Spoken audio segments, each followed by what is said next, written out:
ముందుగా ఒక city corporation అంటే ఎక్కువ శాతం ప్రజలకు ఏముంటుందంటే రోడ్లు, proper drainage system, lighting, cleanliness, ఇవే ఎక్కువ మెజారిటీ ఆఫ్ ఇష్యూస్ ఇవే ఉంటాయి. ఈ ప్రాబ్లమ్స్ సార్ట్అవుట్ చేసినాము అంటే స్మార్ట్ సిటీకి తగ్గట్టుగా ఉండేదానికి అవకాశాలు ఉంటాయి. ఈ మధ్య కాలంలో కాంట్రాక్టర్స్తో తర్వాత మున్సిపల్ అధికారులతో నేను రివ్యూ చేసినప్పుడు మన స్టేట్లో Vizag is the best city అని చెప్పి సర్వేలలో కానీ ఆల్ ఇండియాలో సెకండ్ థర్డ్ ప్లేస్లో ఉండడం జరిగింది.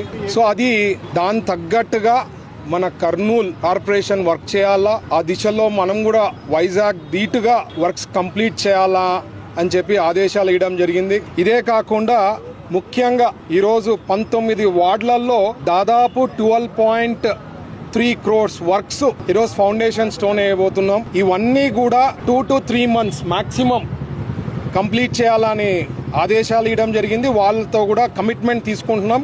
కమిట్మెంట్ ఏ రకంగా అంటే క్వాలిటీ పనులు ఉండాలా, ఏదో ఓకే చేసేసినాం కంప్లీట్ చేసినాం అనేదే కాకుండా ప్రాపర్ వర్క్స్, క్వాలిటీ వర్క్స్ ఉంటే అట్లా సిటిజన్స్ హ్యాపీ అయ్యేదానికి అవకాశం ఉంటుంది.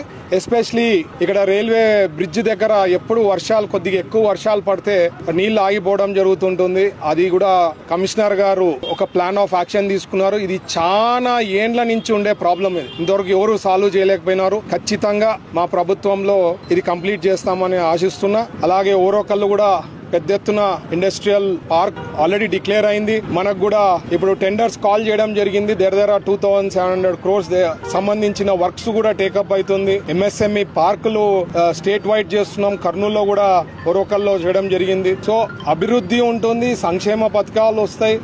ఇది only possible with our NDA government and only Chandrababu garu. Number 1 state Amaravati కూడా అన్ని టెండర్స్ అయిపోయినాయి, మీకు తెలుసు. ఫ్యూచర్ లో కూడా one of the best capital city in the world, in India అవుతుంది. ఇవన్నీ కూడా 2029 లోపల అవుతాయి. పోలవరం అవుతుంది, అన్ని అవుతాయి. ఓన్లీ థింగ్ ఇస్ సిటిజన్స్ గానీ, పబ్లిక్ గానీ, ప్రజలు గానీ అందరూ కూడా ఒక ఓర్పు సహనంతో ఉండాలి. అన్ని సెట్ చేస్తాం.